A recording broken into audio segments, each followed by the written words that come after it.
लाहौर के बाद इस्लामाबाद में भी अब हमला किया गया। पाकिस्तान की राजधानी इस्लामाबाद में हमला किया है। भारत ने पाक की राजधानी पर हमला बोल दिया, जिसके बाद पाकिस्तान के कई शहरों में ब्लैकआउट की खबर इस वक्त सामने आ रही है। इस वक्त की अहम जानकारी आप तक पहुंचा रहे हैं। भारत का पाक की राजधानी इस्लामाबाद में भी हमला देखने को मिला है। पाकिस्तान पर करारा जवाब दिया गया। पाकिस्तान को ब्लैकआउट अब करना पड़ा है। पाकिस्तान के कई शहरों में इस वक्त ब्लैकआउट हो चुका है। भारत ने इस्लामाबाद में हमला किया। इस वक्त की अहम जानकारी आप तक पहुंचा रहे हैं। लाहौर के बाद अब इस्लामाबाद पर भी निशाना साधा है और भारत का निशाना सटीक है। जो ड्रोन्स पाकिस्तान ने भारत में दाखिल किए हैं उन्हें तो मार गिराया ही है, साथ ही साथ फौरन हिसाब किया जा रहा है पाकिस्तान का। पहले लाहौर अब इस्लामाबाद को भी निशाना बनाया है। भारत का पाक की राजधानी में हमला देखने को मिला। इस वक्त की अहम जानकारी आप तक पहुंचा रहे हैं। जम्मू में जो धमाके शुरू हुए थे, जो धमाकों की आवाजें सुनाई दे रही थी, 3 रियासतों में इसी तरह के धमाकों की आवाज गूंजती हुई नजर आई, जिसके बाद फौरी तौर पर आर्मी एक्टिव हुई है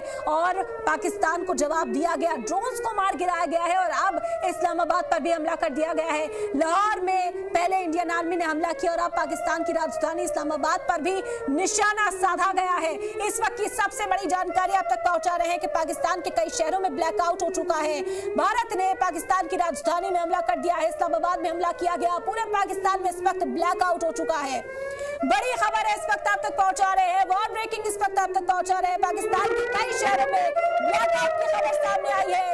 ये सायरन की आवाजें इस वक्त हिंदुस्तान में सुनी जा सकती हैं, तो पाकिस्तान को भी नहीं छोड़ा जाएगा। वहां पर भी इसी तरह हिसाब किया जाएगा। भारत की ओर आंख उठाकर अगर कोई देखेगा तो उसे बख्शा नहीं जाएगा। भारत ने पहले कहा था कि हमें कशीदगी नहीं चाहिए, हमें जंग नहीं चाहिए। पाकिस्तान बाज आ